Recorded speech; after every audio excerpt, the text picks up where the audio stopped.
Hey all, welcome to ShareTreck. This is Raj here. Friends, I'm going to keep this video short. It's going to talk about what happened in the market. I don't have too many points to talk about, but I have a thesis which I'm going to develop in subsequent videos. I'm going to lay out the framework for that right now. Let's get started.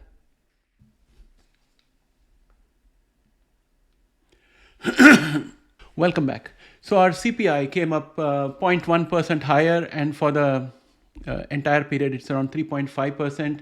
Of course, it's agreed that this is not a sign that inflation is going down, and the Fed was looking for confirmation that inflation is going down. Therefore, any interest rate is going to be postponed. Shelter cost was up 5.7%. Of course, when it comes to Canada, mortgage rate definitely feeds into shelter cost because we have smaller terms for mortgage, 5 years, 3 years. And when it comes to US, it is 30-year mortgage. So it takes a longer time for it to affect. However, shelter cost was up 5.7%, which is a big concern as compared to a year ago. And as a result of this, yields have increased.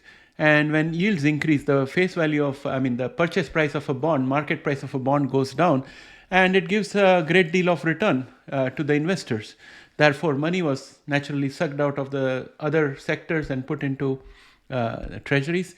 I think the markets are looking at 2 rate cuts for this year, and we are also seeing oil going up steadily. And if you recollect earlier, I think a month or month and a half earlier, I had mentioned about buying ExxonMobil. So it's doing extremely well. It's going up, and it's gained almost 25% in my portfolio. I'm happy with that. But at the same time, we also have, I think, the thesis that I'm working on going forward for the market is that regardless of the higher interest rates, the market is going to do what it's going to do, because we have a compelling case of a new industrial revolution, which is artificial intelligence. And NVIDIA, even though it has come down, it has maintained its ground to a good extent, in my opinion, today.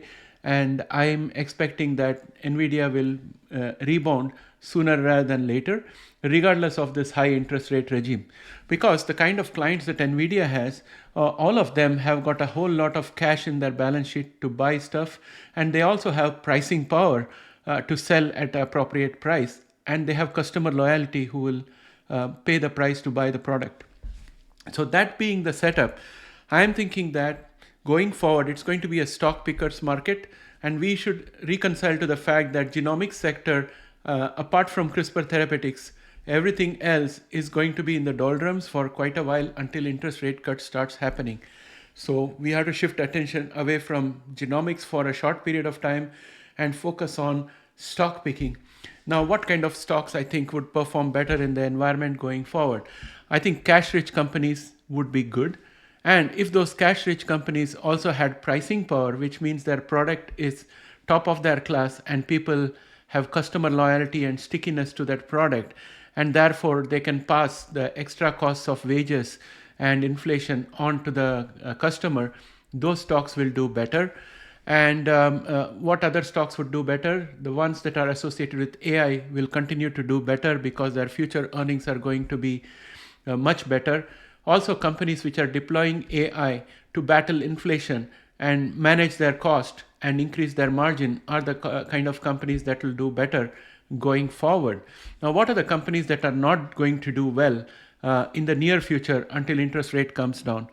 The companies which do not have a product, this typically describes most of our genomic companies except for CRISPR therapeutics, companies that do not have product and they are in the cutting edge technology and in the process of creating a marketable product and have limited funding. Those are the kind of companies which are not going to do very well because they have to conserve their money. If they issue more stocks, the equity dilution would happen. And if they borrow, interest rates are going to be very high. The only option for them is to be taken over by a bigger company in their sector, which finds them useful. So I think those companies which have got high levels of debt are also not going to do very well because their interest costs are going to be higher. And in this concern, I think Sandeep and I spoke about Oracle. They have laddered their bonds, but I think they will also definitely face some trouble as interest rate stays high for longer.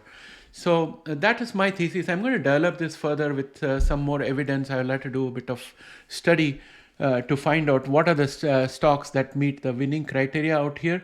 And I can definitely say the MAG 5 would definitely be in this. I'm talking about Microsoft with a lot of cash. Google is now releasing a lot of products, and I think Google will also do pretty well.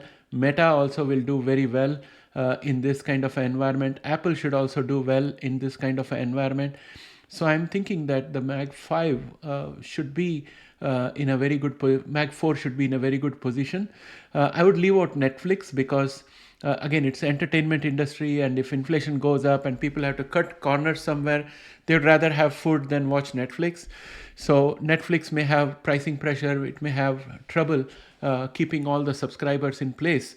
So I would let Netflix out of it. Tesla also I won't consider to be in this area of companies which are going to do well in the short term when interest rates are very high. So that leaves us with the company I spoke to you about: Microsoft, Google, Apple, of course Amazon also will do very well, and Meta. These are the companies that are going to do well in my opinion. And apart from these companies, if you look at energy companies like Exxon or Chevron, those kind of companies will do well. Energy sector in general should be able to do well, because regardless of price rise, people will continue to need energy. And on top of that, what is happening is that because of AI data centers coming up and a lot of AI work happening, the amount of power supply that is required is getting very tight. And as a result, energy costs will go up. And when energy costs go up, energy companies are going to benefit from that. So I think energy sector is another area which should continue to do well. And I would suspect that hospitality sector and consumer discretionary will probably feel some setback. Luxury goods will continue to do good. So the Louis Vuittons and all would do very good. But this is my thinking. And friends, you know that this is a different kind of a channel. I'm a fellow retail investor. I'm openly sharing my concepts with you, and I want you in return to contribute by putting your thoughts in the comments below. Our subscriber David Best always comes up with a lot of information. He's sharing his thoughts as well with us, which benefits all of our subscribers and viewers. So please get active in the community section or in the comment section and give your feedback, because we have to pool our intelligence in order to make sense of this market and make winning calls.